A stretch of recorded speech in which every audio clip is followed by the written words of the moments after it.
தமிழகத்தின் காவிரி உரிமை சும்மா கிடைத்து விடவில்லை. நடுவர் மன்றத்தை அமைத்து இடைக்கால தீர்ப்பை பெற்றுத்தந்து உச்சநீதிமன்றத்தில் சட்ட போராட்டம் நடத்தி 2018 இறுதி தீர்ப்பை நிலைநாட்டியது அனைத்துமே முத்தமிழ் அறிஞர் கலைஞர் அவர்களும் திராவிட முன்னேற்ற கழகத்தின் ஆக்கப்பூர்வமான சட்ட போராட்டமும் தான்.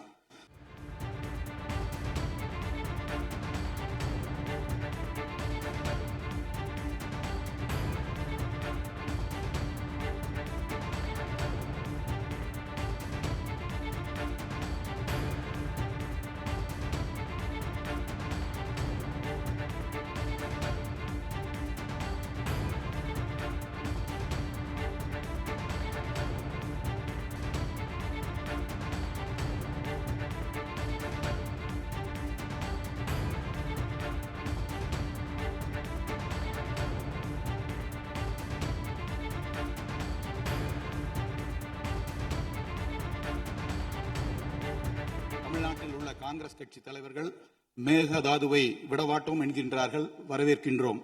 ஆனால் பக்கத்து மாநிலமான கர்நாடகாவில் உள்ள அதே காங்கிரஸ் கட்சி தலைவர்கள் மேகதாது அணை எங்கள் உரிமை, அதை கட்டியே தீர்வோம் என்கின்றார்கள்.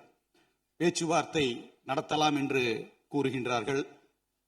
அந்த மாநிலத்தின் காங்கிரஸ் தலைமை மீது அவ்வளவாக, ஏன்னா பேச்சுவார்த்தை பலமுறை நடந்திருக்கின்றது, அந்த நம்பிக்கை இல்லை.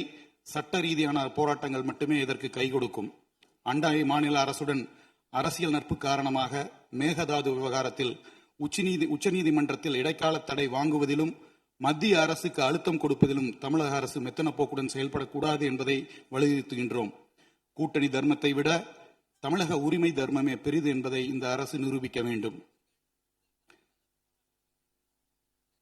தமிழகத்தின் காவிரி உரிமை சும்மா கிடைத்து விடவில்லை. நடுவர் மன்றத்தை அமைத்து இடைக்கால தீர்ப்பை பெற்றுத்தந்து உச்சநீதிமன்றத்தில் சட்ட போராட்டம் நடத்தி 2018 இறுதி தீர்ப்பை நிலைநாட்டியது அனைத்துமே முத்தமிழ் அறிஞர் கலைஞர் அவர்களும் திராவிட முன்னேற்ற கழகத்தின் ஆக்கப்பூர்வமான சட்ட போராட்டமும் தான்.